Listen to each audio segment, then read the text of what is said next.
Sup. Recently, I finished Rain World Downpour. Like, finished. All 8 campaigns, all passages, the entire lore collection, all arena unlocks, all challenges, everything but expedition mode, which, yeah, I'm gonna take my time with that one. I've played a lot of Rain World.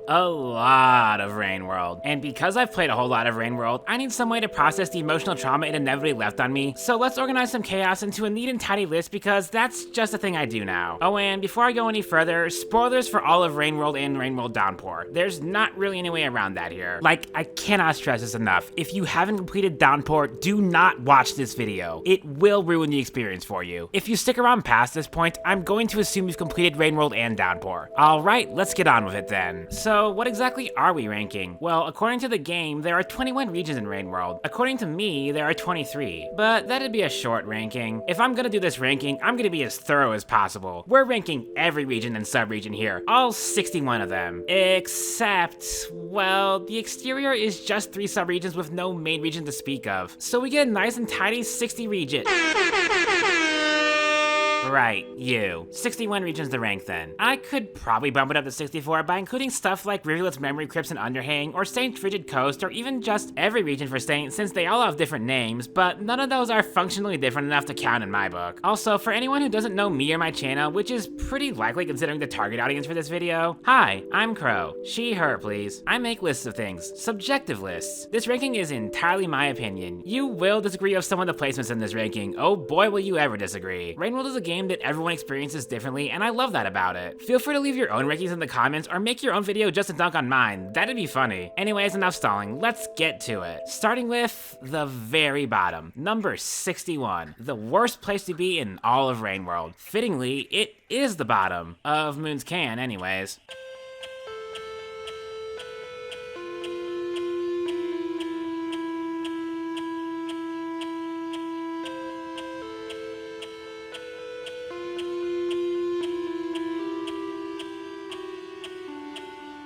Yeah, this is just Moon's Underhang, except way worse. Remember how you got to play around with grapple worms and swing your way around Pebbles Underhang and it was really fun? Yeah, screw you. You're doing the really spooky, tense platforming this time. By the way, there's like a dozen spiders that want you dead, and Mirror's Vultures can just kneel up from the depths to insta-kill you while you're just goddamn trying to grill, man. And even if the atmosphere is cool, it's just the Underhang, again. When you first enter Looks of the Moon and reach the stretch, you get that cool feeling of, ooh, this is Moon's leg. This is Moon's leg, yeah. But that feeling is gonna be worn off by the time you get here, so now it's just, yeah, this is Moon's Underhang, alright. Yep, it just doesn't have anything going for it. I'll be real, I've never made it to the end of this area, mostly by choice, since I found the shortcut directly into Moon's Can the first time I came here, and only came back to collect the last few unlocks I was missing, but that's the thing. You can just skip most of this place if you know where you're going, and you'll be happier for it. It's just a mess, man. And on the topic of messes and places that naturally flow down to the very bottom,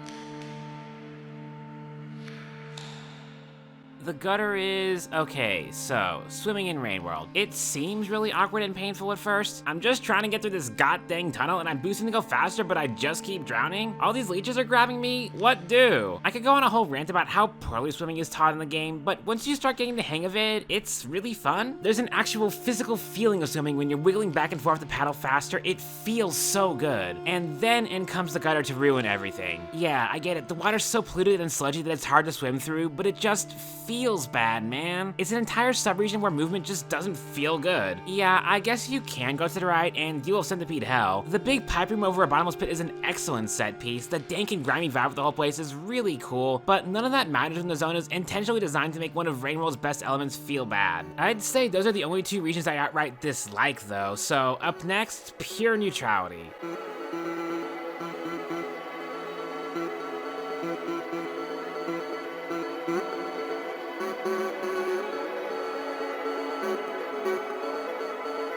There is virtually nothing to say about Communications Array. It's the first of, frankly, way too many set-piece regions that have all 3 or 4 screens to their name, and it's by a huge margin the least interesting of them all. There's already like 2 other communication towers in Sky Islands. Why does this one get top billing as an entire sub-region? I guess the one interesting thing about this one is that it's where Spearmaster's campaign ends, and the final cutscene definitely got me a little emotional, but other than that, it's just a tower. And insert clever transition to the next zone, and ooh, we're finally getting like one of the big ones out of the way. The big old deer, that is.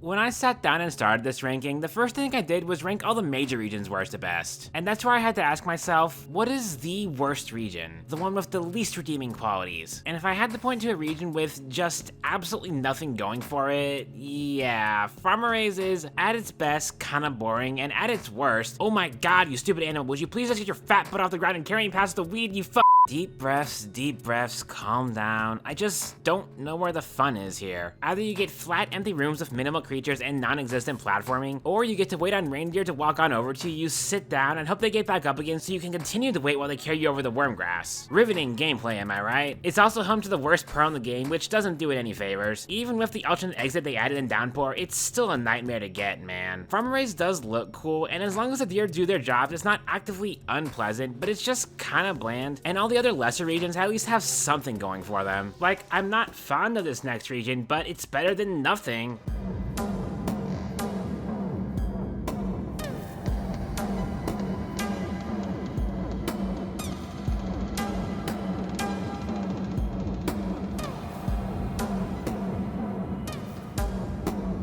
Silent Construct is a really good idea. 5 pebbles can collapse on top of Shaded Citadel, 3 regions crammed together into a ruined super region. And in between the delicious chocolate cookies of Frosted Cathedral and the main zone of Silent Construct, we get a scrumptious cream filling made out of spiders and death and suffering. Like, I don't know why, but it feels like somewhere around 75 to 80% of all the creatures in Silent Construct hang out in these middle rooms, especially towards the bottom of the region, and it makes them just frustrating to try and navigate. So many spiders, man. It's kinda got the same problem as vents, but it's also a confusing hell maze that loops back in on itself several times over. Maybe it's because I didn't spend a ton of time here, but the time I did spend wasn't really fun, so. And again, the atmosphere is cool, but considering I first came to Silent Construct from Shoreline, again, the whole coolness factor of a ruined 5 pebbles had kinda worn out by the time I explored to the left and found this sub-region. And then the coolness returned when I made my way to the other side and found the remains of Shaded. It's just this weird middle section that kinda exists between the more interesting parts of the zone. Okay, back to boring tiny sub-regions, but at least this one has one fun thing about it.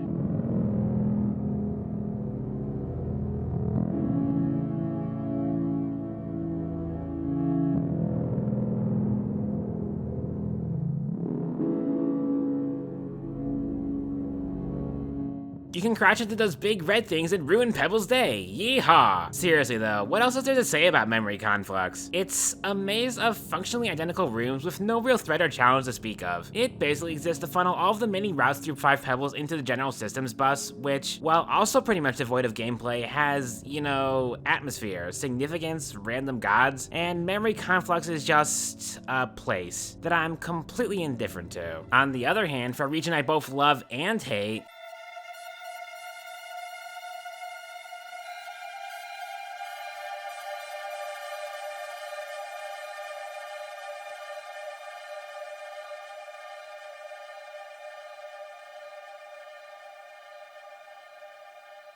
woo boy, I suspect this is an unpopular opinion, but y'all, the wall confuses me. Okay, so, the wall can be traversed in 2 ways. From the top downwards, where it's for the most part completely trivial and a cool victory lap after getting through pebbles. Or from the bottom upwards, where it's clearly not meant to be. At least, it feels that way to me. If you start from the bottom, you have about a dozen screens to climb with virtually no danger other than the occasional drop wig, before you reach the orange lizard ball, which is a neat challenge that can spiral out of control quickly and get you killed, and send you back to the bottom. That's immediately followed up by a mandatory wall spear before you climb up to the room I've colloquially named the White Lizard Jamboree. There's always like 3 or 4 dudes just chilling in here, and you just used your spear to climb up here, so unless you got lucky with spear spawns or picked up a vulture mask at some point, you probably have, at best, like a rock to defend yourself with, against several white lizards, in a room with only one way to progress, after like 7 minutes of climbing. Which, at that point, it feels like the intended solution is just to wait it out and let them all go go to bed. So now you're deep into a cycle. Night is falling or has already fallen, and you get to the pole plant room, which is one of the few rooms in the game I have to switch to D-pad control to get past, else risk accidentally grabbing and getting caught by a pole plant and sent all the way back down to the bottom, because there's not a single shelter along the way. Enjoy spending several minutes just to get back to the parts of the zone of any danger whatsoever. Once you get to the first shelter, past that point, it's fine. It's really cool even. You see other iterators off in the distance, you find an echo, you emerge on top of Pebbles Canyon and see the abandoned city in the background. All of that is really cool, but getting there is just not fun. Oh, but you don't have to climb the wall. Yeah, I mean, I guess I could go through all of Shaded and Memory Crypts, climb the lake, swing across the underhang, and go through all of Pebbles if I still have the karma by the time I get there, and if I don't, well, good luck farming it in the underhang. To the wall with you then. It's like the culmination of a long string of bad design decisions in the game. It feels like the most RNG-dependent stretch of the entire map, between its stark linearity, the density of creature spawns, and the absolute drought of shelters. I genuinely cannot think of any other stretch in Rain World where you absolutely must go this long without a shelter. Maybe once in a dozen runs, it goes surprisingly well, and I start to question, is this place actually good? And then the next time it goes so poorly that I wonder why I even bother coming here. I want to like the wall, but I just don't. And that's just that. Whew, okay, after that whole rant, I need something easy to talk about. Something simple.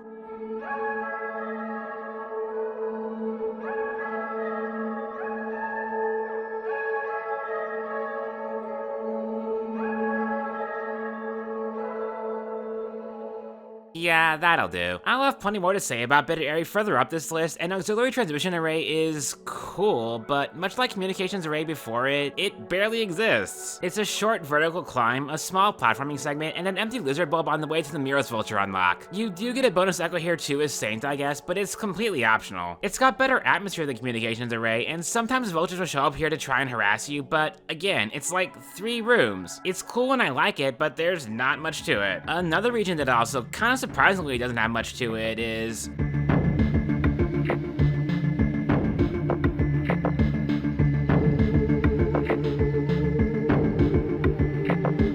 I don't know what to think of Subterranean, really. There's nothing especially wrong with it, it's just kinda bland. Somewhere in the ballpark of 75 to 80% of the main zone is a long train tunnel. And they fill it with a variety of different creatures to try and keep it interesting. Lizards, dropwigs, spiders, centipedes, there's even a Miros bird room for good measure. But it ultimately boils down to a long, kinda tense journey from left to right, and the coolness of an underground train line only sticks for so long. Like, it's memorable for sure. The main entrance is a giant friggin' chasm that you, yes you, jump straight into and died from fall damage the first time you got there. The underground lake is also a neat little sub-region. On the flip side, you've got the completely unnecessary lower cave loop I hate going through, and the upper path I hate going through, but they're both completely optional, so I can't get too mad at either. I think my biggest gripe is that there's like no shelters between the far left and far right of the zone, namely because they're all infiltration systems, so it's not like they don't exist, they're just out of the way. I don't know, Subterranean is kinda weird. It's a solid final challenge, I just wish it had more exploration or platforming going on rather than hyper-focusing on creatures. I don't really dislike it, but I'm not particularly fond of it either. On the flip side, a region I want to love but just can't.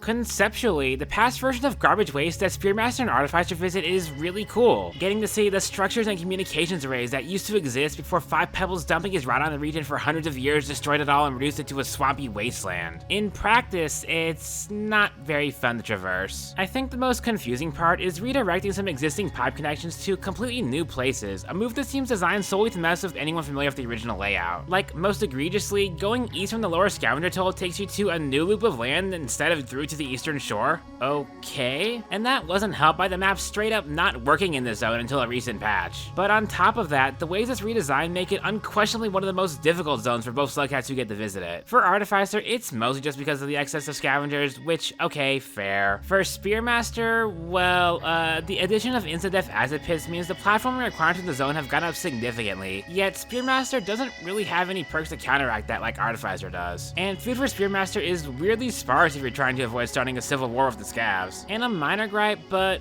why isn't this its own new zone like Waterfront Facility or the Rot? It's not quite as different as those two, I suppose, but it still feels like a completely new zone, which I can definitely commend the devs for making the old region feel fresh with a complete makeover like this. I just wish I actually liked the end result more. Anyways, here's another small sub-region I don't have many thoughts on.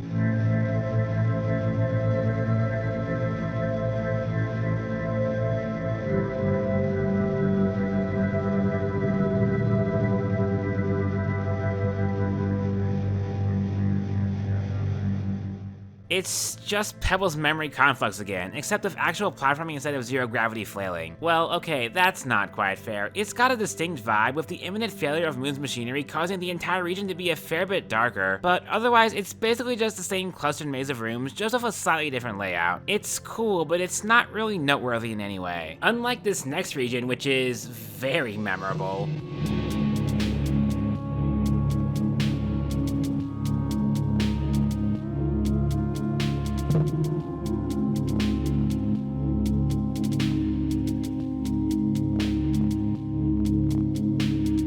I feel like Shaded gets a bad rap from people who first enter it from Industrial Complex, or maybe even Garbage Waves with the new gate and Downpour. And I get it, it's a pitch black nightmare maze full of spiders who can kill you in seconds, because it's not meant to be traversed from left to right, at least not before you have Neuron Glow. You can do it, and the game isn't gonna stop you, but it's a 5 karma gate for a reason, is all I'm saying. Enter from Shoreline, it's fine. There's an easily accessible scavenger merchant and 2 pearls to trade with him, so you'll have a lantern and it'll help you through the area with relative ease. Come back later with Neuron Glow? Well, that solves the problem right there for you. Like, it's never threat-free. Spiders can still get you. The place is pretty hard to navigate even when you know where you're going, but once you have any kind of light, it just turns into a normal, pretty solid, even kinda chill region. That being said, it's not particularly strong either. Because there's a lack of non-spider creatures, you're kinda just exploring a dark maze until you eventually bubble down to the bottom, at which point you just have to deal with a few monster kelp and you're home free. It's not very exciting, and it's one of the regions that changes the least on repeat playthroughs. And I generally don't end up visiting here much because it either doesn't really connect to anywhere I want to be, or isn't ever the path of least resistance. It's just kinda there. Anyways, arachnophobes who clicked away during my last segment may want to keep doing that for this next zone.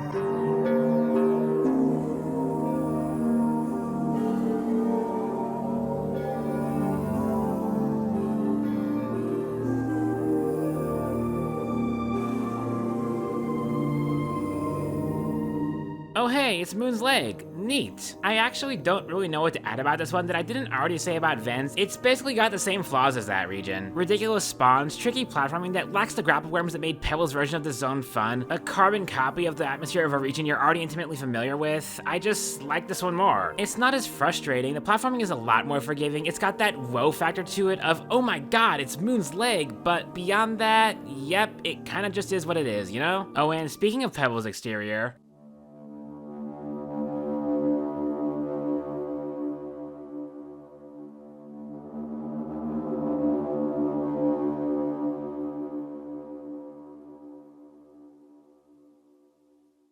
I'm conflicted on the Underhang because sometimes it's great. Like I've previously hinted at, grapple worms make the platforming here really fun, and on base spawns, you don't really have too much to worry about. Maybe a few lizards or roaming daddy longlegs, but nothing that's going to give you too much trouble as you make your way to Pebbles. Hell, the platforming on the left is particularly tense and engaging, some of the best in the game. And then you come back here with tougher spawns, and the absolute swarm of cyan lizards makes your life a living hell, and you question whether or not the zone was ever good to begin with. Especially when you get locked out of Pebbles due to going below the karma threshold, and good friggin' luck getting your karma back once you lose it in this food sparse dangerous hellhole. I feel like half of the worst times I've ever had with this game all came from the Underhang, which is a shame because it should be so damn cool. The atmosphere is stellar, the platforming is fun, it's a linear section that still gives you enough options to not feel restrictive, but I never come here unless I absolutely have to because of how easily it can ruin my day with bad spawns. Oh, and Rivulet's version of the Underhang is super neat too, except for the fact that sometimes Rivulet just doesn't grab the blue vines. It's, again, almost really cool until it isn't. I don't know, man. Climbing that godforsaken wall is looking more and more tempting by the minute, you know? And while we're climbing tall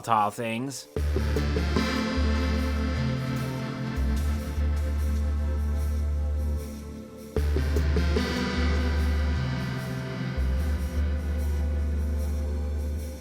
the Precipice is a strange new addition to the map. A few rooms that dead end over a bottomless pit for every slughead after Artificer, and for Artificer, a tall vertical climb to reach pebbles faster that's notably always a bad idea, because scavs don't spawn on the underhang, so you're not getting in Pebbles' front door anyways. And as Spearmaster, a bridge between Pebbles and Moon that can't reasonably be climbed up from the bottom, and there's a ton of really spooky platforming on that bridge, which is kinda cool, but it all leads to this one jump that I genuinely cannot figure out how Spearmaster is supposed to cross. Like, it's the only slugcat that gets this room, and it can't even traverse it, so instead you have to take the long way around, climbing down and then back up, which just feels roundabout. And all it's gonna do is take it to the underhang, which is particularly hellish for Spearmaster, so again, what's the point? Putting all that aside, it's just more chimney canopy rooms. Like, I swear some of these rooms are copy-pasted from Chimney, or similar enough that it's hard to tell them apart. It's neat to be able to climb up the pillars of a towering bridge before its eventual collapse, and I don't really have anything against it just confuses me. It's fine, I don't think there's any remotely bad regions left, honestly, which is pretty impressive for only a quarter of the way up the list. And much like the Precipice, I'm quite befuddled by this next region too.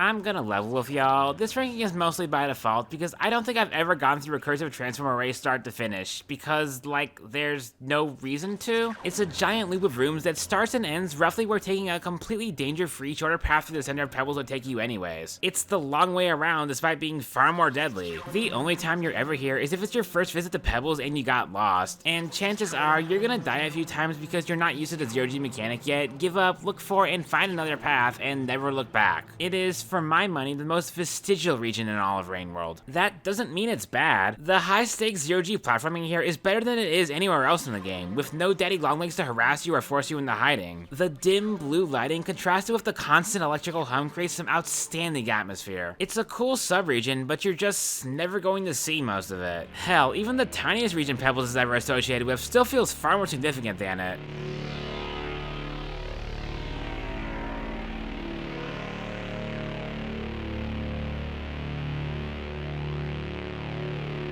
Linear Systems Rail is essentially Pebbles' heart, a short handful of screens with some minor platforming in the middle of his rotting superstructure that contains not but a few zappers and relatively little actual rot. It's more a set-piece region than any actual challenge, but the emotional weight of removing Pebbles' heart, essentially speeding up his inevitable demise, holds more value than anything else about the zone. Also, it's the first place you get to play with the mass rarefaction cell. Wee, rivulet go noom, whoosh, It's a fun little toy. The rot as a whole is a surprisingly strong region, and we'll be seeing a lot more of it further up on this ranking, so even if I have Linear Systems Rail this low on the list, I still think it's pretty neat. Just, again, not much to it. And that'll hold true for this next region on our list, since...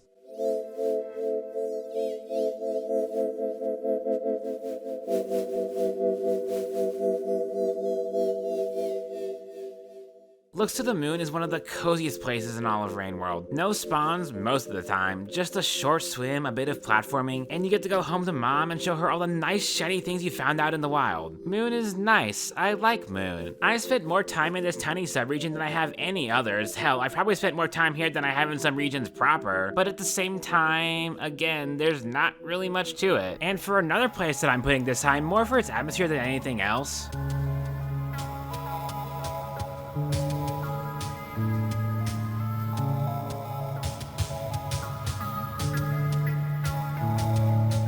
out of every single region in this ranking, this may well be the one whose placement I'm most unsure of. Part of me wants to put it lower for simply just being Shaded Citadel, basically. Sans the shade and swarms of spiders, of course, which for some people I'm sure makes it significantly better, but part of me also wants to put it higher because it makes me sad. It's kind of just heartbreaking to see Shaded Citadel in this state. Like, for Saint's campaign, yeah, every other region feels equally bleak and devoid of life, but at least the structures are still mostly intact. Half of the goddamn region is just gone, crushed to rubble beneath 5 Pebbles Fallen can. A place you've gotten intimately familiar with is just no longer there, permanently reduced to a memory. It's a microcosm of the emotional impact Saint's campaign as a whole left on me, I guess. When you get past that, well, yeah, it's a fairly standard, mostly empty zone where, like with the Husk, most of the creatures aggregate towards the bottom, and technically there's no new level design we haven't already seen in Shaded either. There's a new scavenger toll, that's about it. It's hard to rank it much higher just on the basis of how it makes me feel when I can't say there's really much of the actual region itself that intrigues me. Now, if we're talking a region that has a lot of meat on its bones,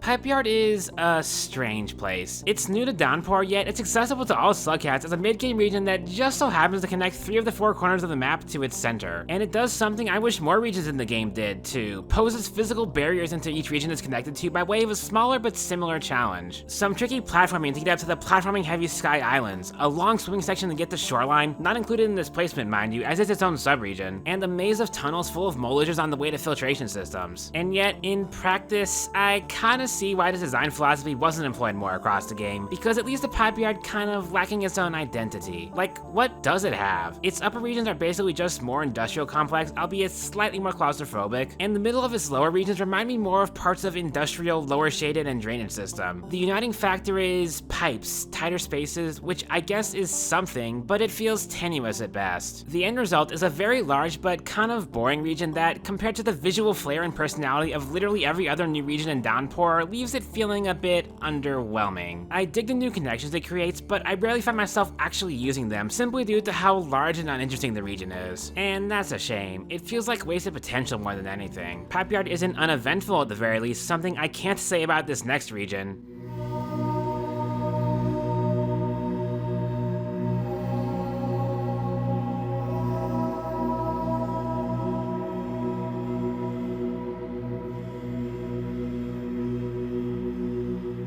Well, okay, I mean in a gameplay sense, obviously. Depths is very eventful. Very, very eventful. The last event of the game, even. A long atmospheric walk to the ending sequence where reality slowly warps and becomes undone the further in you go. No rain, no creatures, no danger at all besides fall damage. A peaceful stroll through a long-forgotten temple, moments before you throw yourself into the void sea and free yourself from the eternal cycle of life and death. It's cool. It's really cool. The first time, anyways. It's the kind of zone whose charm wears off the more times you visit it, which, well, it's not like you can really do much about that when the region's entire purpose is visual spectacle and atmosphere, so thankfully none of the new Downpour Slugcats have to come here, so it doesn't get beaten into the ground. You realistically could finish all 8 campaigns seeing deaths a total of twice ever, and that feels like enough. It's a cool finale, best not to tarnish its impact. Now then, let's move from the safest base game region to the most dangerous, supposedly.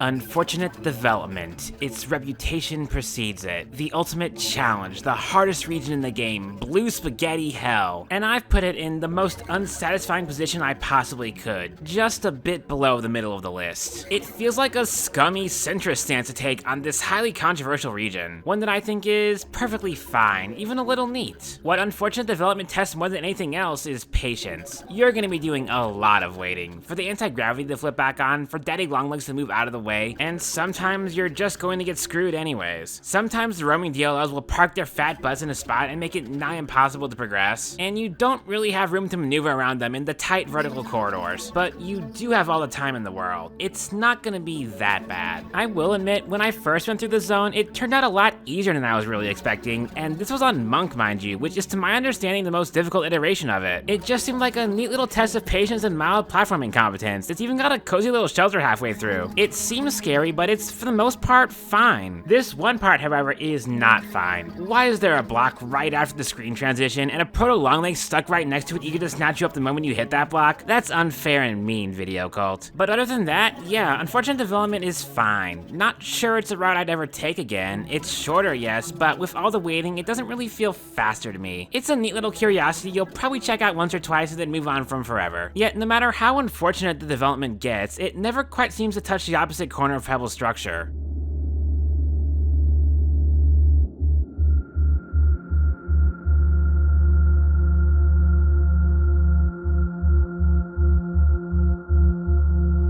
This is basically the same region as before. Like, this subregion is the least rot-infested part of Pebbles by this point in the timeline, being the furthest away from the unfortunate development where this whole mess started. The main difference is that, well, the zone isn't just zero gravity anymore, and the zappers periodically turn off, which doesn't change that much either, but screw it, I'm reviewing it, so I'm having a good time anyways. With the rot being a lot more maze-like and sprawling, it also feels like you have better reason to be here. It's not necessarily the fastest path, but it doesn't feel like as much of a detour, and considering how infected the rest of the rot is, it may well be the path of least resistance this time. It's not like the region is massively improved in this incarnation, but it was pretty fine to begin with, and a lot of these middle zones are pretty dang close, so that little leg up goes a long way. Now then, I'm going to call this next zone a lesson on setting expectations.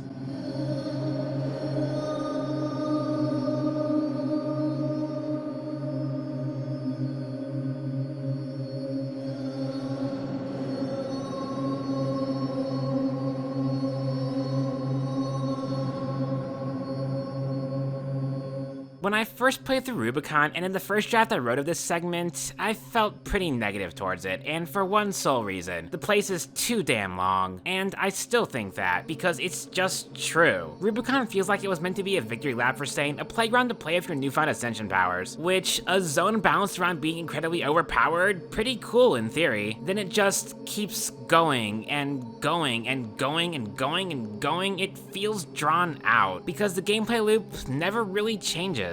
Ascend some creatures, ascend some creatures, ascend the Guardian, fly around with your ascension power. It's wholly based around the one mechanic, and it kinda wears thin fast. So there's not much else for the game to do but morph the world around you, which the remix level aspect of it is pretty neat too, especially when rooms get turned topsy-turvy. Really helps sell the surreal dreamlike vibe of the place. But that begs the question, why does it take so long to get to that point? There's like 3 or 4 shelters before the main path diverges and the remix rooms start showing up, because the zone is pretty much completely linear save for that one big path split, and that linearity really makes you feel its length. And that's probably why I was so sour on it the first time, but had a lot more fun with it the second go around, because I knew what I was getting into. I knew what to expect. Not just a depth replacement like anyone approaching the end of Sans campaign is going to expect, but a fully fledged region you need to set aside a good amount of time to clear. And I do think it's a misfire on some level solely because of the expectations set. The ways it could have been fixed are pretty obvious. Make it less linear and more interconnected, introduce the remix maps earlier, make it shorter overall, just something to make what should be a really cool coda to your long log journey feel like less of a slog, because it is a really cool way to end the final campaign of the game, but god is it ever going to hit wrong the first time you visit it. You know what region hit really, really well the first time I visited it though?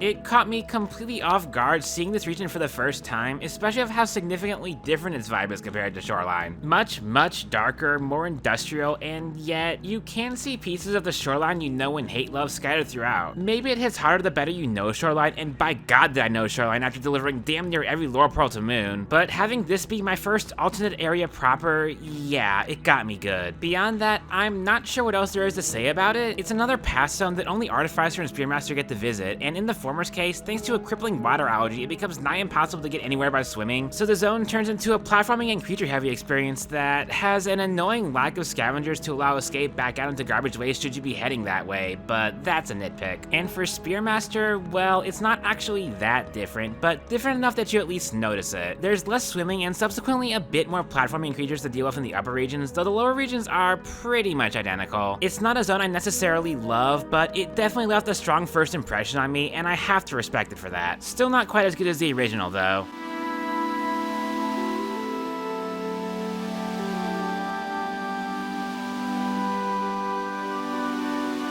On paper, I really like Shoreline. It basically comes in 3 layers. Large swaths of open sea that have a few islands along the way, the crumbling structures near shaded that you can climb for some proper platforming, and the absolute mess of pipes that make up its lower regions. It's got variety. It's one of the regions focused primarily on swimming, which again, I love. In practice, my issues with Shoreline are twofold. For one, 2 of those 3 layers feel really samey. Even though I've been here 100 times over, I still can't identify specific stretches of open sea or tell which particular particular island I'm on, and there's so many nearly identical pipe rooms in the lower regions that I often have to spend way too long on my map to figure out where I'm even trying to go. It's so easy to get lost here, and the RNG factor is high here. Sometimes it plays nice, and you see, at worst, a few friendly salamanders along the way. Sometimes vultures relentlessly swarm you while you're stranded in the open seas, and your two options at that point are either to take your chances of evading them above water and likely fail, or try swimming under to avoid them and likely drown. It can go so wrong so easily. Realistically, you're supposed to use a jetfish to traverse the large open rooms, but if you're carrying something like a vulture mask, a pearl, or hunter's neuron, you're not really going to want to give any of them up just to maybe have a better time of things. Oh, and the tower pearl is the easy second worst pearl in the game. It's brutal. Better than the deer pearl, but only barely. Shoreline is fine, really. It's honestly pretty good, and most of my problems ultimately feel like nitpicks on what is generally a solid zone, but it's a love-hate kind of place for me. I can have some good times here, I can have some bad times here, but rarely do I have a truly neutral or uneventful time. Maybe that counts for something. Anyways, bust out your dance moves, cause it's Kayava time, baby!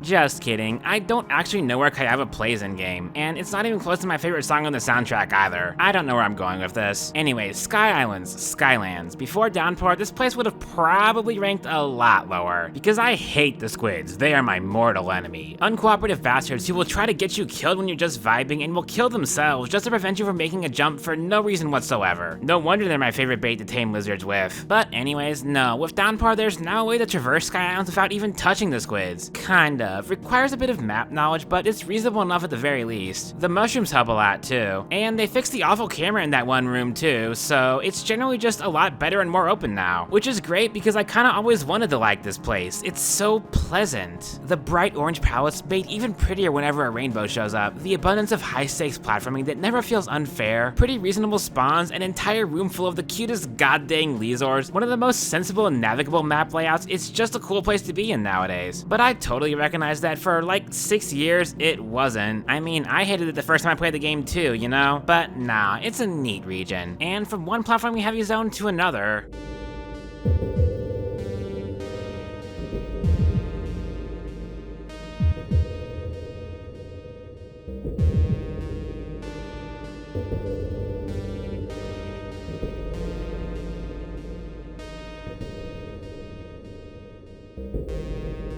The lake is a zone of first, at least if you're following the intended path. It's the first time you reach the exterior and its dark industrial atmosphere. It's the first time you get the play of grapple worms. It's the first time you encounter ye olde blue spaghetti, and it's probably the first zone where the platform is really gonna kick your butt. It's got a lot going on, basically. And I like it for the tricky mid-game challenge that it is, significantly more than the other parts of the exterior even. The platforming would be brutal if not for the grapple worms, but it's still, as far as I can tell, technically doable. Just that the worms make it, well, easier, more fun, should you take the time to experiment with them. And introducing Daddy Longlegs here in a fairly open environment where you have more mobility than ever gives you a great opportunity to learn how they work and how to avoid them. They're the only major threat, really, besides the rain, or, well, electric shocks. Like, yeah, most rooms do have bottomless pits, but you're gonna be climbing up tall rooms with big safety nets below you. They're the least of your concerns here. I don't know, I just tend to be fond of regions where the challenge is less about stealth or combat and more about platforming prowess, because I love me some good platformers, and Red Bull can have some pretty good platforming when it wants to. It makes for good variety, man. Anyways, this next zone used to be like 3 screens long, but at some point it was expanded to include a lot more, and that vaulted it up a good 15 or so spots.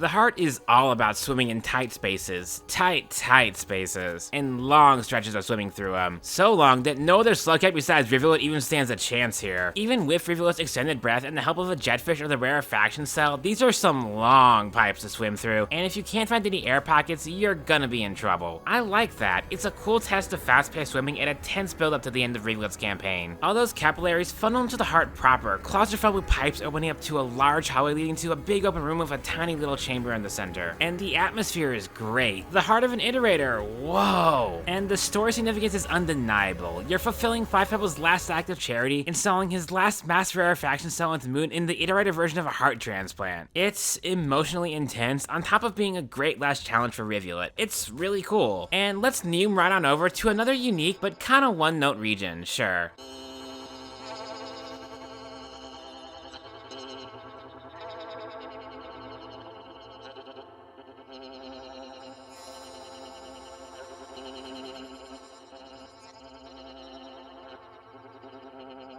To some extent, I feel like I have memory creeps weirdly high. People really don't like the zone, and I get why. It plays more like a stealth game than anything, finding gaps between the Myros birds' approach and scurrying for cover whenever you hear the telltale clacking of their beaks. It's another zone that demands patience, and it doesn't really have much in the way of engaging platforming or combat. It's an almost completely flat zone, and I think that's why I like it so much. It's an experience no other part of the game is going to give you. Even other zones where the Myros birds appear, it never feels quite the same, or lasts nearly as long as the tension Memory Crypts instills in you. And it's also just such a cool looking place, emerging from the darkness of Shaded Citadel into a slightly less dark yet much more terrifying ancient burial ground with murder birds patrolling nonstop, just waiting to slice you in half with their scissor beaks. Eek. And then there's the third factor, Rivulet's Memory Crypts. Oh man, Rivulet's Memory Crypts. Where the Myros birds are gone. The zone is now infested with rot, and the lizard bulbs that used to hang from the underhang have fallen all the way down, leaving the somehow still alive orange lizard stranded in this bleak, deadly place. I kinda feel bad for them, man. Not too bad, because holy hell are my boys good at surviving. I swear Saint's campaign is basically nothing but orange lizards and spiders. But it's just another one of Rainworld's many bleak moments that really gets to me. And we've reached it, the dead center of the list, which feels a bit unfitting since this place should be right at the very top.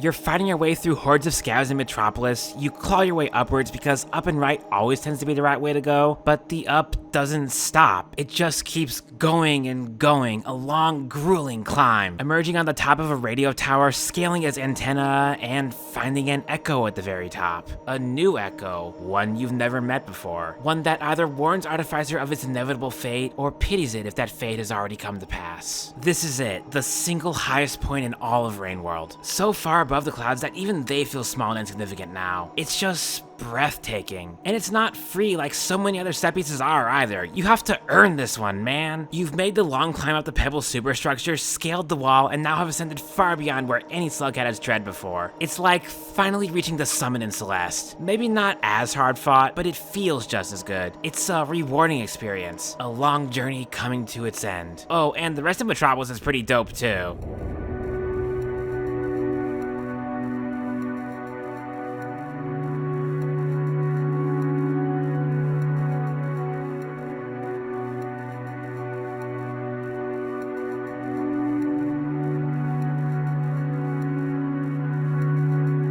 Artificer is quite the fun slughead to play as, probably my second favorite behind Rivulet. Both really adept at platforming and combat, probably the most overpowered of the entire bunch on the whole, and goddamn does it need to be because oh my god, the scavs are everywhere here, and they will gladly ruin your day the moment they see your ears pop out of a pipe. And they're a pain in the butt to fight, even with an endless arsenal of exploding spears and bombs. Plus, I just don't want to hurt the funny monkeys, man. Metropolis is conceptually really cool too. That abandoned city that's been looming in the background on top of Pebbles can, yeah, you can go there. That's awesome, man. And the way it's constructed is about everything you could ever hope for, with the weird jagged stacks of buildings, the clear blue skies, threat of rain replaced with more dangerous spawns at night. There's so much to like about it. I do have issues with it though. Like, for one, the part I'm ranking here, the main zone of Metropolis, is by far the least interesting of the four, even if it's still hella cool. And I will note that this zone used to be a bit lower until a recent patch that added an additional shelter or two and changed the bridge right before House of Braves to make the shelter there way less hidden, because there was some serious shelter starvation here that made my my initial experience kind of frustrating, but it's solid now. It's still a fairly long, grueling trek between the midpoint shelters and the House of Braids though, and between how random and unpredictable scavs tend to be, combined with how inevitable your encounters of them here are gonna be, the frustration tends to outweigh the coolness factor for me, if only by a little. Still a really neat zone though, and a great bit of fan service too. And we're not escaping the city just yet either.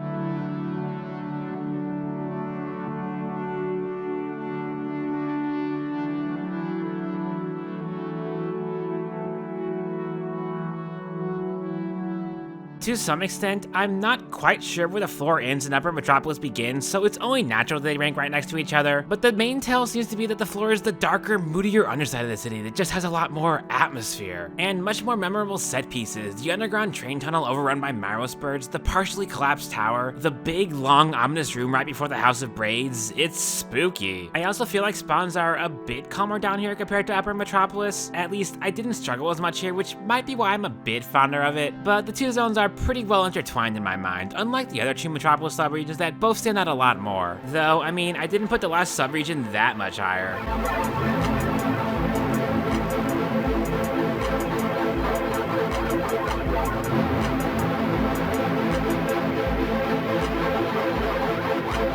Yep, all 4 Metropolis regions in a row just worked out that way. But like, this place is so cool, man. Implied to be like a combination abandoned laboratory and congressional building, what with the more industrial feel, the low gravity mechanics, and the gigantic, absolutely visually stunning dome up at the very top. It feels like the most important place in the city, the kind of place where the ancients invented and designed the derelict machinery you've seen all across the world. Though quietly, my favorite part of the region is the hidden set of pipes spinning across the complex, cause it kind of feels like this is how scavengers get around everywhere, right? Climbing through narrow tunnels like this, what with their tendency to pop out of unexpected places and all. At the end of its journey, Artificer becomes like a scavenger moments before taking down their chieftain, which is the one part of the zone I'm not particularly fond of, admittedly. It's not an awful fight, but for one, the runback is a bit much and most painfully kind of ruins the coolness factor of that giant dome. And the fight itself is, well, scavs are already the embodiment of chaos. You're telling me you have to kill an even faster scav that can effortlessly snipe you from off screen and has armor you have to pierce through to even start damaging? When I did finally beat this thing, it was only because the AI bugged the hell out and basically gave up, letting me get the kill for free, which wasn't very satisfying, but I'll take it. It's a minor blemish on what's otherwise a really strong finale for Artificer's campaign. Alright, time for a few more really dang cool set piece regions. Go, go, go!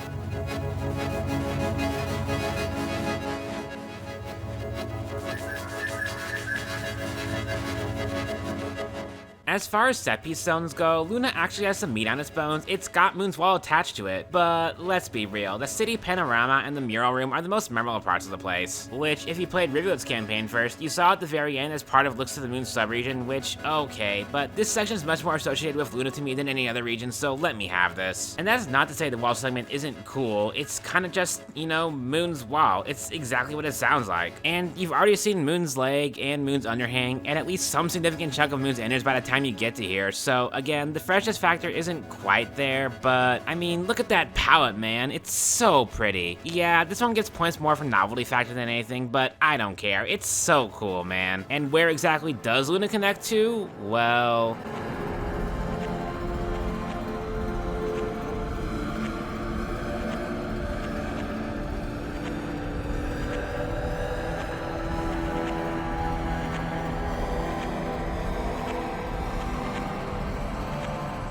Ooh, yeah, it's Moon General System Bus. Spoilers for a region we haven't seen yet, I guess, but of course we haven't. Anyways, there's something delightful about seeing, well, at best semi-functional Moon in that same oppressive yet exhilarating atmosphere we first met Pebbles in all those playthroughs ago. It doesn't top that experience, but it comes closer to recreating it than anything else in the game ever could. And the best part, you get to see the rooms. The same rooms that have sat silent and Looks to the Moon Shoreline subregion for centuries, active and alive. God, it's so cool. Yeah, look, there's nothing to say about this place gameplay-wise. It's more zero gravity shenanigans with absolutely nothing that can kill you. Just pure atmospheric delight, but hell if I care. That doesn't make it not awesome as hell, you know? But not quite as awesome as, one of the coolest set-piece regions in the game.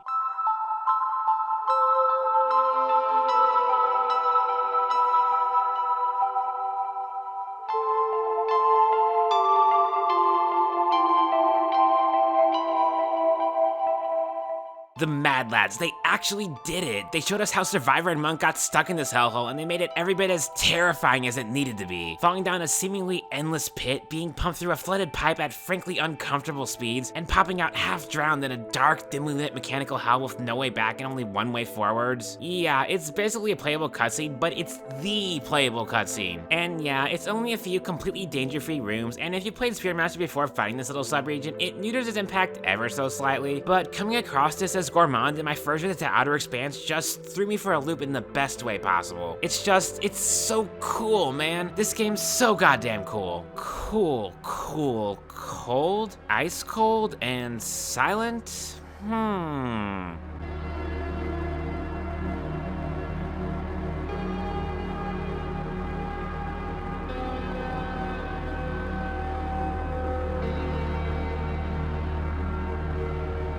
Yeah, no doubt about it. Heading over to the Shaded Gate from Frigid Coast and finding the entrance to the decaying remains of Five Pebbles' fallen superstructure, absolutely one of the highlights of Sin's campaign for me, both on a coolness factor and an emotional level. And it's a right bastard to traverse too, with legions of spiders, a swarm of birds, and tons of sheer vertical climbs that demand skillful use of Sane's tongue. Yet, it's not as frantic or claustrophobic as the Husk, and it's much more likely to be the first part of the region you find, so it hits you damn hard when you see just how far Pebbles has fallen. Figuratively, I mean, not literally, I guess also literally, but the point is, man, it's just so bleak seeing this literal rotten corpse so far gone that even most of the ride itself is long dead. And it plays with Saints' heat mechanics better than any other region in the game, with the somewhat heated inside rooms mixed with the open air stretches and exterior climbs where the blizzard can freeze you solid in mere minutes, as you make the long, perilous climb upwards to find the one thing you know you'll regret finding. Man, it hits hard. It's not exactly the most fun region, mechanically or, again, emotionally, but I place it this high more for its weight in Rainworld's overarching narrative because, man. But what if that construct was a little less silent?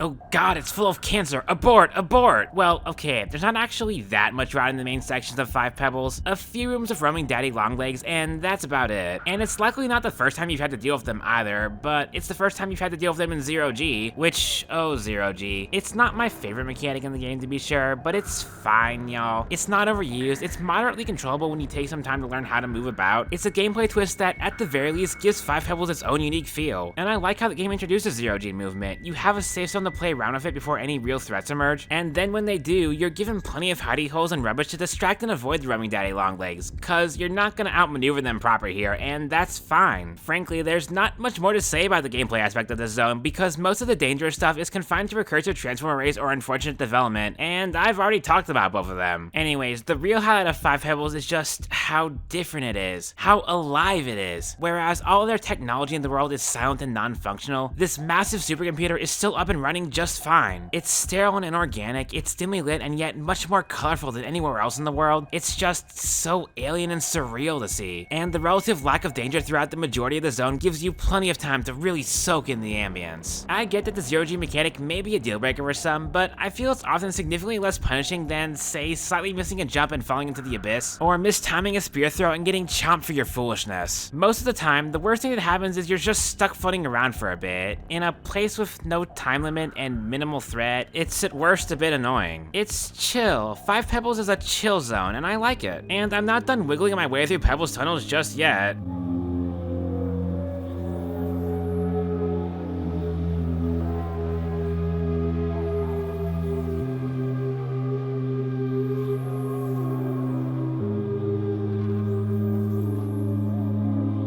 Cystic Conduit is a weird subject to consider because it's not really one region. It's a bunch of scattered claustrophobic tunnels that have no direct analog in Five Pebbles' original layout. The pipes that pump water throughout the superstructure that have now been exposed as the rot eats away at Pebbles' interior. Which, yeah, these tend to be flooded rooms, often with daddy longlegs patrolling them, making for some tight quarters avoidance challenges that never feel too restricted. Rivulet has such free movement, and there's usually 2 or 3 paths through any given room, so you're rarely, if ever, completely blocked out of a path just because of bad RNG. Not that it never happens, it's just rare. It's easy to get lost in these tunnels, tunnels. Hell, it's easy to get lost pretty much anywhere in the rot, but learning the lay of the land is just part of the challenge, and I just love exploring. Mapping out the region, finding all the hidden away paths I missed the first time through. It's maze-like and convoluted, but I'm a friggin' zoomy wet mouse, and I'm having the time of my life wriggling through all these tunnels. It's not the best or most interesting part of the rot, we'll get to that, but pretty much any part of the region gets a bonus for me just for being part of it, because I'm biased as hell and I don't care. Pebbles getting the rot was the best thing that ever happened to him.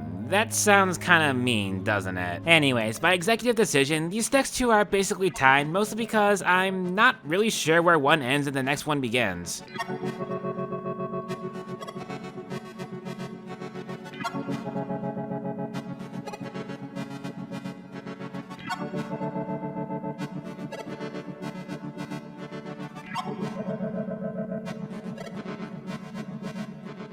Like, these two regions are basically the left and right side of Moon's interior respectively. I think I'm ranking the main body higher just because it's most likely the one you see first, whether you're coming from the middle of the vents or the broken Karma Gate. But Abstract Convergence Manifold has the cooler set pieces and slightly more danger, kind of. But if you put a gun to my head, I couldn't really tell you at a glance which half most rooms in these two regions were a part of. What makes me rank this higher than Pebbles, despite this not being as fresh or cool, and don't get me wrong, it is still very cool, is that, well, the fact that there's actual gravity, and in fact, even when the zero gravity fully turns off at the end of the cycle, you can still get pretty much anywhere in the zone just by clever use of spear pinning, and you have unlimited spears at your disposal, so the world is your jungle gym. I also dig that there's an extent to which the basic layout of Moon structure is the same as Pebbles, but then there's just enough differences, subtle or obvious, that it also feels kind of uncanny at the same time. It's different enough to still feel fresh, and there's a degree of sadness seeing Moon still functioning, knowing that everything you're looking at is all ephemeral and will soon be drowned in the ocean. Man. And on the opposite end of the emotional spectrum, the happiest, coziest place in all of Rain World.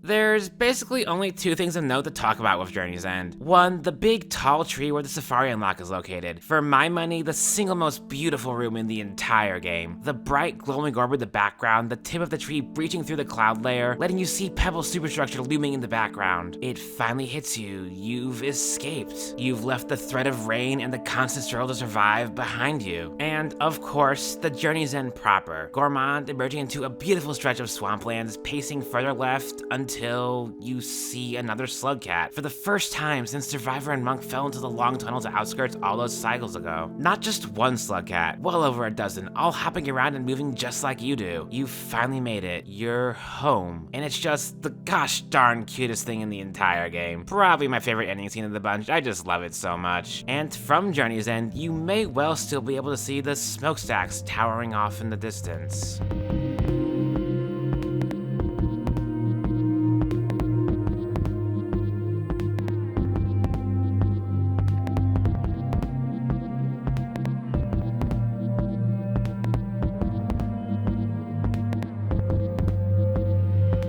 Let me start out by saying that Chimney Canopy has one of, if not my favorite threat music in the game. The soft but ominous gust of steam signaling approaching danger, the low, thrumming bass line as the song really kicks in, the eerie and kinda catchy melodic loop on top, it's both particularly unsettling and instantly memorable. Absolutely perfect for instilling panic in the player. Chimney's construction is also interesting, diverse. There's basically a lower region filled to the brim with creatures and chaos, a platforming heavy set of climbs throughout the middle of the region, and the long connecting bridge up top where the only real threats are vultures. Each part feels distinct with its own challenges, and there's a feeling of creatures gradually becoming rarer and rarer the more you climb, like you're breaking free of your earthly struggles as you ascend towards Pebbles. It's also got a layout that confuses me. Like, once you've got a feel for the layout, why would you ever go to the right side of the map? It's got the most dangerous platforming, moderately dangerous spawns, and yet it's the long way around to the unassuming room in the middle of the zone that ties all three of its regions together. It's just always the worst way to go. Yeah, sure, you won't know that the first time you come here, here, but after that, pretty much home free to ignore literally half the region's existence. I don't think this is even bad design, just weird. Sometimes Rain World makes weird decisions, I guess. Chimney is a place I generally like being, like, it's far from the safest zone in the game, but even its busiest parts never feel overly chaotic or unfair, just challenging. It makes me feel like I actually know what I'm doing. It's not the most visually striking or unique, but it's just an all-around remarkably strong zone. And speaking of Chimney, what if the gutter was, like, actually good? Well...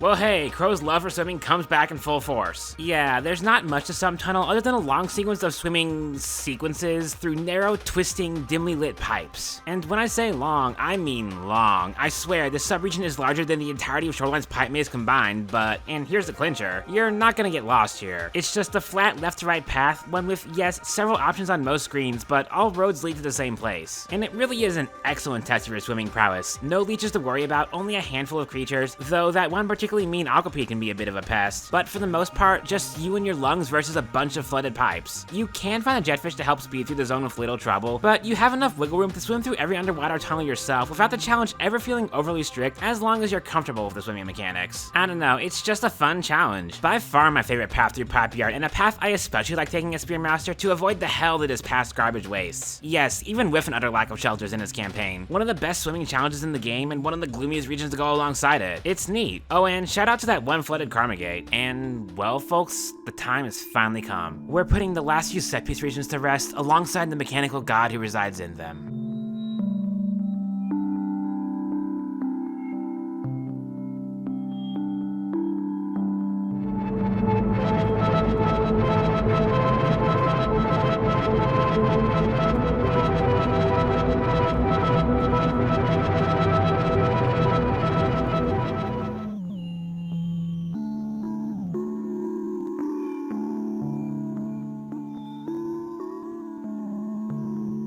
Yeah, another semi-tie again, but technically speaking, these are all the same region after all, just with completely different vibes, and each sparks a completely different emotional response for me, so the best I can do is try and rank the zones by those emotional responses. Though I'm gonna cover them chronologically because, I mean, they tell a story. Starting with the general systems bust, which inspires a feeling of wonder. Even for as surreal as the rest of Five Pebbles has been up to this point, none of it felt quite as otherworldly as this. Random Gods reaches its climax, there's a flood of holographic symbols and lines scurrying all over the background. You reach the top and fall right into the middle of an active iterator hard at work. And then they speak to you for the first time in the game. Maybe you found Moon already, but you couldn't understand her. Pebbles is your gateway to the other side. It's just so cool, man. It's the first time that Rain World directly and definitively confirms to you that, yes, there is more to this world than meets the eye. And also, mildly annoyed Pebbles is just delightful. Ignoring the awful things he's done in the past, or the shell he's soon to be reduced to, this grumpy bastard is just funny, amusing. But of course, it can't last. The Rot's primary cortex still carries with it some of that sense of wonder, the flashes of green electricity as you slowly float upwards, but there's also a sense of dread, of dreading what you know you'll find, of dreading what's eventually going to happen to everything you're seeing because it's already close to crumbling down. And then you find Pebbles, alone and abandoned amidst a sea of rot, wasting its cycles away listening to the same short hymn on loop. Still grumpy, but also defeated. There's nothing left for him to do but wait for the inevitable, and all you can do for him is help fulfill his final request. His last attempt at some kind of redemption. It's very sad. And that sadness permeates to the very end, long past his collapse, deep into the world's eternal ice age, clawing your way through the rubble of a long silent construct to find Pebbles sitting there in the bitter blizzard, the same music pearl worn down over hundreds, maybe even thousands of years, into a barely functional, glitchy mess. While the same godlike being who used to kill you if you looked at him wrong can now barely speak. Probably the most gut-wrenching moment of my entire sane playthrough, returning to Pebbles a second time after receiving my ascension power, and upon finding him again, he comments on how it feels warmer today, as if he knows what's coming. That Saint has come to finally release him from the endless cycle, and yet, once you do, he's gone forever. It's a feeling of grief more than anything, both at the loss of an old friend, and also at the state of the world itself. And if we're going to talk about the world, there's really no better place to do it than this next region.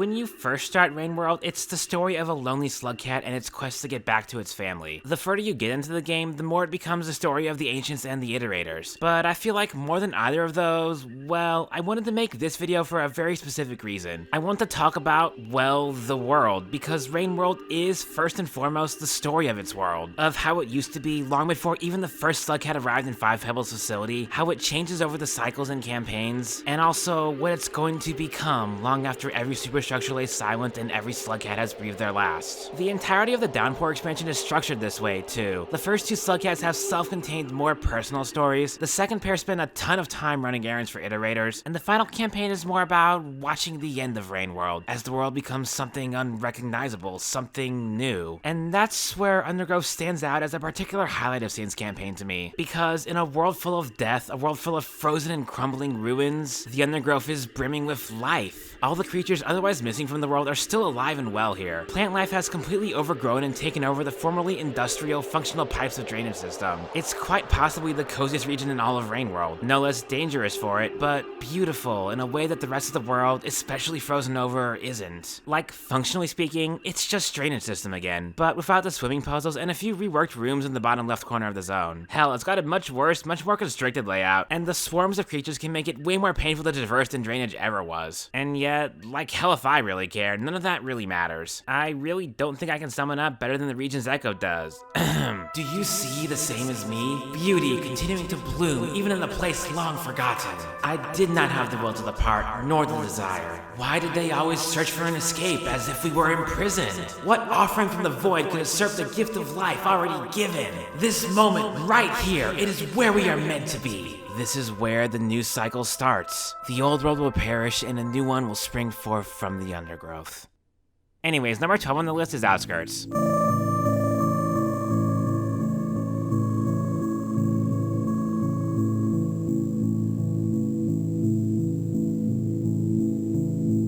Speaking of starts, the first area of the game. The first thing anyone playing Rain World for the first time sees. An area you can be nostalgic for, probably for its relative simplicity compared to basically everything that comes after. I'd be hard-pressed to say Outskirts has much visual identity of its own, but that's really only because it's just what Rain World is. When I think of what Rain World looks like, I picture Outskirts. The design, too, is pretty streamlined, big enough to allow for exploration, but simple enough that you're not really going to get lost here. The main zone is just a big old circle with a few paths protruding off it, and progress ultimately amounts to go up. On Survivor and Monk, the spawns are fairly trivial, green and pink lizards, both pretty plain, and your inevitable first encounter with pole plants. Which is really funny, cause on basically any slug cat harder than Survivor, Outskirts is flipped on its head and has some of the worst, most dangerous spawns of any region. Tons of dropwigs, several red lizards, monster kelp replacing the pole plants. It's kinda comical how much they ratchet up the difficulty here. It's a funny prank. The only real problem Outskirts has is that, well, I don't like the way its geometry naturally funnels you to drainage system, a place you absolutely should not be visiting this early in the game, and its relative simplicity means it's kinda boring once you know what you're doing, though I get the sense that's by design. It lets you live out that classic Metroidvania power fantasy where you return to the starting zone and blast through everything with your new upgrades, except the only upgrade you've got this time is in sheer skill level. But like, it's a remarkably strong starting area, there's no doubt about it, and it's just plain iconic. A shared experience for everyone who's ever played Rain World, be it those who quit after 15 minutes or those who clocked in hundreds, even thousands of hours. It all starts at Outskirts. But if Five Pebbles facility has become too boring for you, well, might as well book it out of town on the nearest train.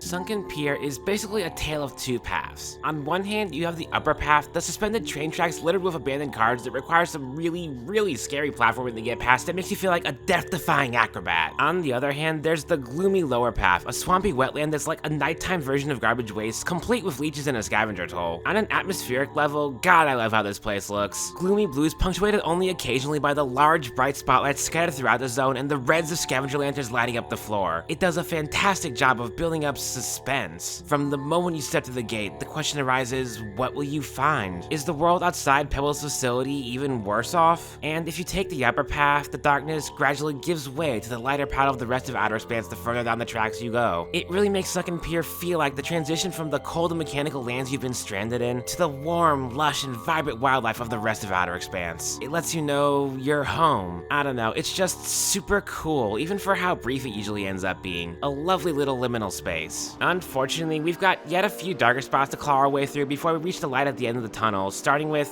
well, one of the deepest and darkest of them all.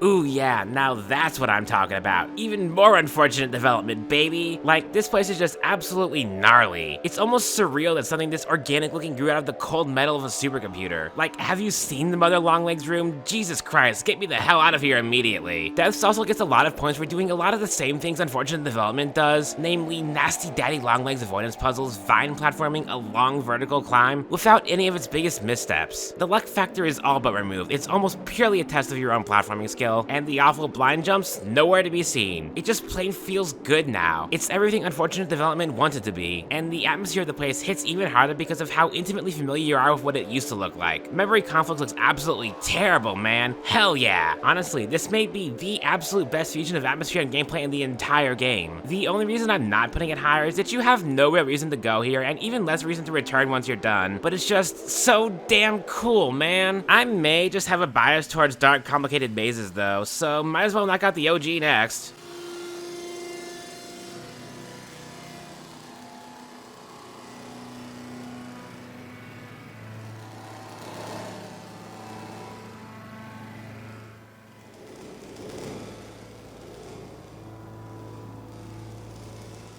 Yes, I am in fact calling Filtration System the best part of Subterranean. Yes, I am in fact ecstatic that they redesigned and expanded the place just to screw with everyone. I am the worst person you know. Sure, make the Nightmare Maze even more confusing, see if I care, man. And it is suitably nightmarish, with naught but dim red lighting and the creaks and groans of ancient metal providing ambience. It keeps you constantly on edge. It feels like danger. And because of that, there's just something thrilling about stealthily winding your way through these tunnels, trying to figure out where to go while dodging around all the mole lizards. It's yet another unique kind of experience that no other region in the game can give you. Even a few similar rooms in Pipe Yard, they don't quite hit the same, man. I think part of why Filtration works is just how interconnected it is. Rooms all have multiple paths through them, and you aren't necessarily locked into one strict path of rooms either. Yeah, you'll probably get really lost at first, but just remember what Pebbles told you. Go down and to the left, and you'll eventually find your way. Filtration is much like Outskirts in that it's a shared experience for everyone who's ever finished the game. Every run starts in Outskirts, and every run, no matter where it takes you, no matter how you get there, whether it's via subterranean, drainage system, or pipe yard, ends by scurrying through a long-forgotten labyrinth of pipes deep beneath the earth. It's the polar opposite of Outskirts in basically every other way, a long way from where you began, and I don't know, it's just cool, man. Now then, the top 8. This is it, the cream of the crop, the metaphorical S tier. And I've gotta get up here and tell y'all that one of the best regions in all of Rainworld is actual literal garbage.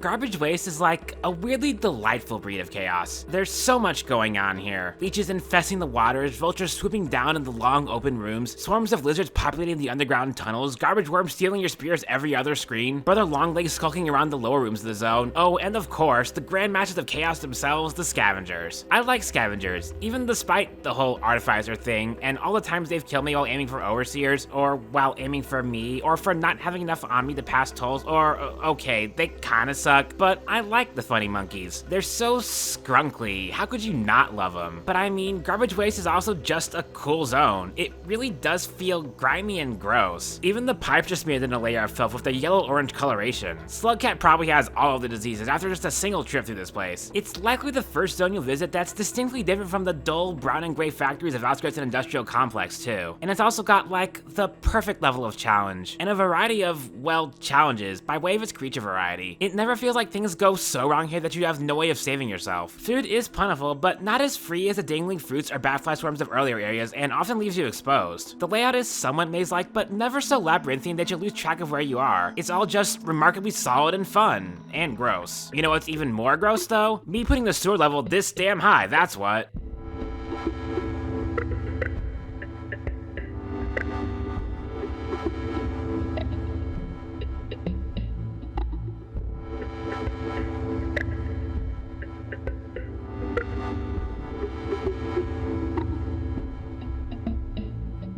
I get why drainage systems gets a bad rap. It really shouldn't be so easily accessible from the start of the game, and it's got some really brutal one-way paths that you can't really get back from without decent knowledge of throw boost or moderate skill in swimming, which, again, new players aren't going to have. But if you ask me, that's Outskirt's problem, not Drainage's, which is a remarkably strong and diverse water level that's still got a fair share of interesting platforming and combat challenges. You've got the infamous long flooded tunnels that really test patience more than anything. You've got the water mazes on the way to filtration, you've got lots of narrow pipes for wall jumping around, a variety of lizards scurrying about, centipedes infesting the center of the region, tons of monster kelp to avoid. It keeps you on your toes, man. I also just really dig the color palettes here. Rusted metal overgrown by new plant life with a warm, light background palette and some of the clearest, bluest water in the entire game. It's honestly really pretty to look at, yet its cramped underground nature still gives off that feel of crawling your way through a place you really shouldn't be. A maze of pipes that's not so complex that you're gonna get lost in it, but still gives you plenty of options to forge your own path through. But yeah, okay, it mostly just comes down to how much I love swimming in Rain World, and Drainage offers some of the best examples of it in the game, so of course I love it. Even if I myself fell into the trap of getting stuck here and having to restart my save file the first time I played the game. It's okay, Drainage System, I forgive you. And while I'm putting widely disliked regions way higher than they probably deserve,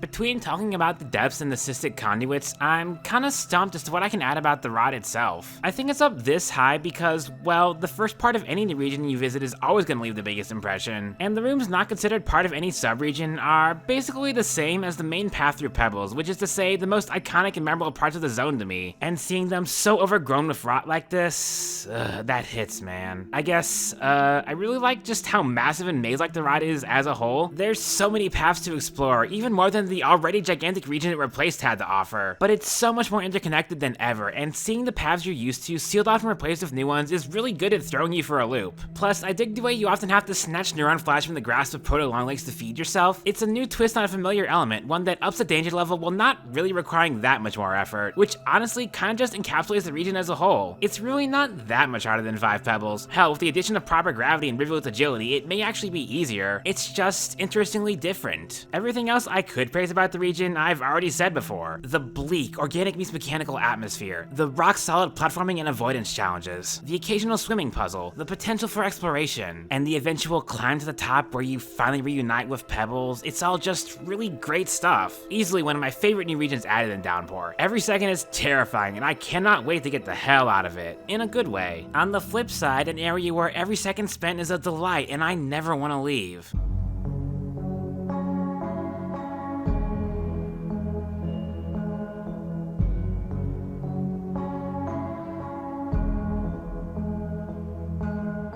I'm just gonna say it straight up. Outer Expanse is the most beautiful region in the game. It's not even particularly close. Just like, look at it. Look at it! Ancient ruins completely overtaken by plant life against some of the brightest, coziest skies the Slugcats have ever seen. Like, man, I don't even really want to talk about it. I just want to keep staring at these gorgeous screens. And I could stop this segment there, but I mean, it's also pretty fun to traverse. Probably the only region where I don't mind the excess of wormgrass because you also get to play with your jumpy friends. Eeks, I'm told they're called. I like calling them jumpies. I'm not gonna stop doing that. They're like squidcadas without the bloodlust and headaches. I love them. The extensive, mostly flat marathon to the west also really sells the idea of a long journey home, through ruins, jungles, and underground pipes long since abandoned and falling apart, with the clearest and bluest water in the entire game, bar none. For as long as the region is, it never feels repetitive or drawn out, which is a hell of an accomplishment, and it makes finding the Slugcat tree at the end all the more worth it. Also, that one room with the pipes is like some of the spookiest platforming in the entire game, so of Of course it's the gateway room into the entire region. Oh, and you can find the rooms where the intro cutscene takes place, and it plays the song, and it's just too much, man. It's almost too much fan service at that point, but hell if I care, I'm just living for it. It's so goddamn pretty and so goddamn cool. So, this has been a long video. Do y'all remember what region I put right at the very bottom of this ranking? The Vents subregion in Looks to the Moon. Her hellish underhang on steroids zone. The one and only region I had absolutely nothing nice to say about. Well, turns out all that region needed was to be under the sea.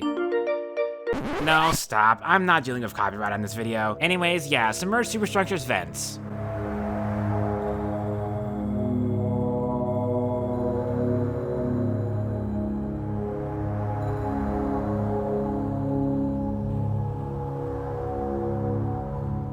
Submerged superstructure is great because it's got some of the most logically divided subregions in the game. Like, for example, Vents is very specifically a huge maze of underwater caverns beneath the bulk of the region, where the gloomy greens contrast with the harsh reds, creating a contrast that's as pleasant as it is kind of ominous. Cause you're constantly in danger here, of drowning, of being attacked by roaming leviathans or aquapedes, of getting tangled up in a giant jellyfish's tendrils, of just getting plain lost. And yet, it's kind of serene too, because not much other life lives here. At most, a few jetfish you can use to get around easier, or at all if you find your way here as a non-rivulet slugcat. It's kinda cozy, and swimming around is already fun enough, but try blasting your way through the caves with the rarefaction cell, or desperately trying to claw your way back to shelter during the rain. The screen shaking uncontrollably as, with the last of your breath, you climb into the mechanical tunnels back into the superstructure and claw your way into a safe zone with seconds to spare. If you're dumb enough to explore this place before visiting the rot like I was, that's gonna be a common experience, and I kinda love that. Like, it's easy to die here.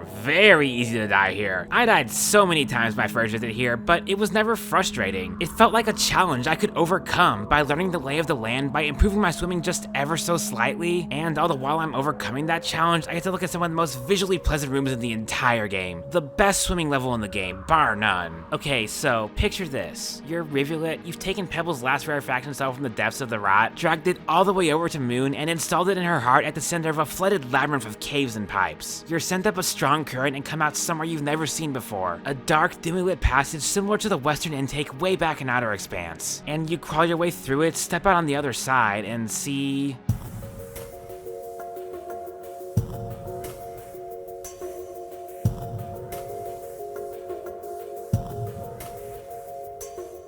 Bitter Airy is an absolute marvel of his own. It's so unlike anywhere else in Rain World. It's snowing. No slugcat's ever seen snow before. How Rivulet resists the urge to flop down on the ground and make snow angels is beyond me. It just catches you off guard, man. And just as striking as the weather is, the sheer lack of color. It's fresh, it's new, but it's bleak too. Pale gray and white as far as the eye can see. Ruins far more mangled than anything we've seen. It's almost like a preview of Saint's campaign, a preview of what the entire world is going to eventually look like, just sans threat of freezing to death. It's beautiful, but it's ominous. It's bleak in other ways too, almost no creatures to be found aside from a small handful of lizards and Myros vultures. Not devoid of threat, but rather devoid of life. A monument to death. As far as like actual gameplay, well, there's some mild platforming in the taller rooms, a few pipes to crawl and swim through, but like the actual gameplay aspect almost feels intentionally redundant. You're not really looking to spend much time here anyways, just find your way out and back to Moon so you can see how she's doing now that her power's been restored. And so you find the gate, step into it, and if you hadn't already figured it out, seeing that familiar 9-dot pattern gives it away. This is Moon City, in such disarray and destruction that it was barely recognizable as such. A frozen over metropolis. It's even driven home how little of it actually remains after Moon's collapse if you compare the long, flat panorama in between campaigns. And we'll never get to see what it used to be. It's gone forever. Not remains, but ruins. And so we reach the top two. A final choice between the region that's from pretty much every angle the obvious best region in the game, or the biased pick where I just straight up pick my overall favorite. And if you've been paying attention, you already know which one I picked.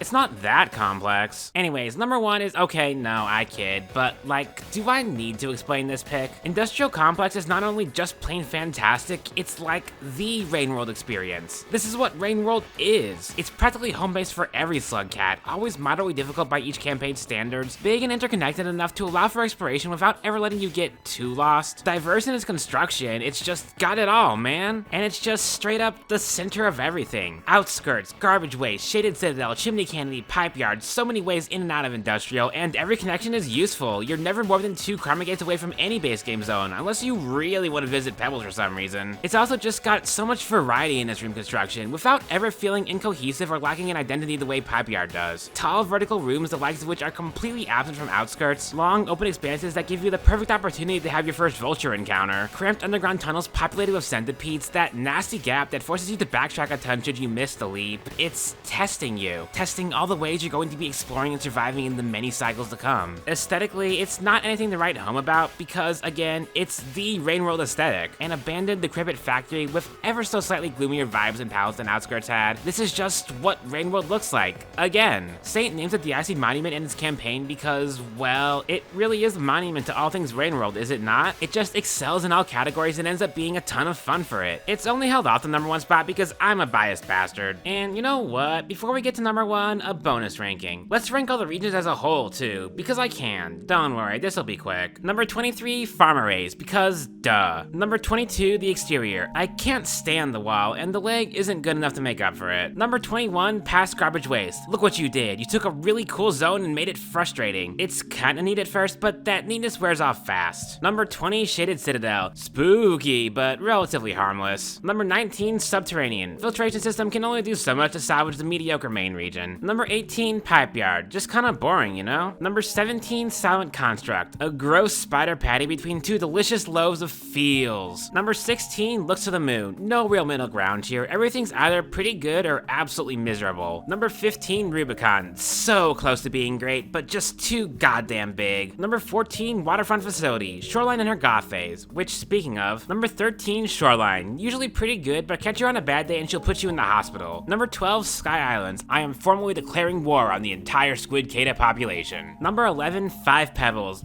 Delicious blue spaghetti. Number 10, Metropolis. Cool city, shame about the scav problem. Number 9, Chimney Canopy, the only region actively made worse in Downpour. Number 8, Undergrowth. Big feels about this place, but it's basically just strange without all the fun swimming. Number 7, Outskirts. There's no place like home, there's no place like home. Number 6, Garbage Waste. This zone is absolute garbage, and it was a waste of time to include it, is what I would say if it didn't rock. Number 5, Drainage System, because I hate all of you. Number 4, The Rot. Nice cancer pebbles, can I try it? Number 3, Outer Expanse. God, it's so damn pretty. Number 2, Industrial Complex. Still not that complex. And right at the very top, the region that's also topping this massive overlong marathon of a ranking.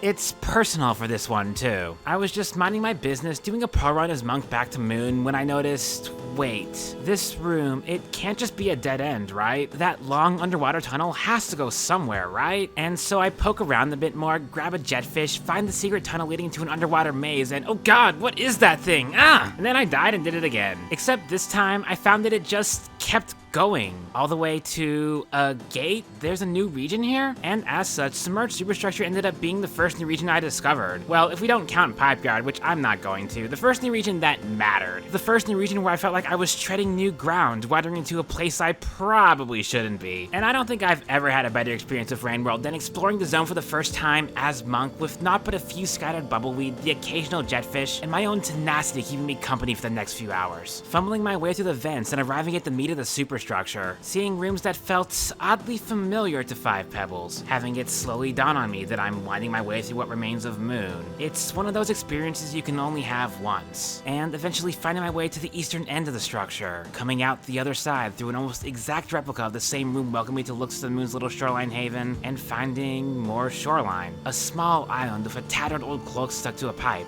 So cool. Even past the raw experience I had, like, this place just friggin' rocks, right? There's so much to do here. Tricky swimming puzzles through claustrophobic pipes, platforming in expansive open rooms are tall vertical shafts, pipe mazes aplenty, tense swims through fully flooded rooms with barely enough breath and bubbleweed to make it to the other side. I spent damn near an hour trying to brute force my way through the tunnels that eventually leads to Moon's Heart, to no avail, and couldn't even reach some of the upper rooms in the zone due to limited mobility. So coming back here is riveted with incredibly short cycles, re-exploring the whole place, even getting to see some new nooks and crannies I couldn't reach the first time. It felt as fresh and rewarding as my first visit, just now with added stakes. Submerged Superstructure is essentially just a combination of all my favorite aspects of Rain World. A much more exploration-focused zone with minimal creature spawns, huge lore implications that slowly dawn on you the more you explore, stellar and diverse atmosphere, swimming, swimming, swimming. I love it here, man. Easily my favorite region in all of Rain World. And that'll do it. If you somehow manage to sit through all of that, oh sweet Jesus, I wrote way too much about this game, then, thanks. I'm sure I said something you disagree with, and I'd be thrilled to politely debate with you about it in the comments below. I'm actually quite curious to see how my ranking stacks up against the communities at large, because, in all honesty, there's a lot to like and dislike about pretty much every zone in this massive game, and as such, my own rankings changed several times over the course of putting this video together. All hail the discourse. I'm not sure how much more Rain World content I'll be making. This was just a spur-of-the-moment idea that turned into way too much work, as things tend to do on my channel, but Rain World is kind of my current obsession, so I'll probably have more to say about it soon enough. I've got at least one other video in mind, so until then, I've been Crow, and have yourself a sluggy day.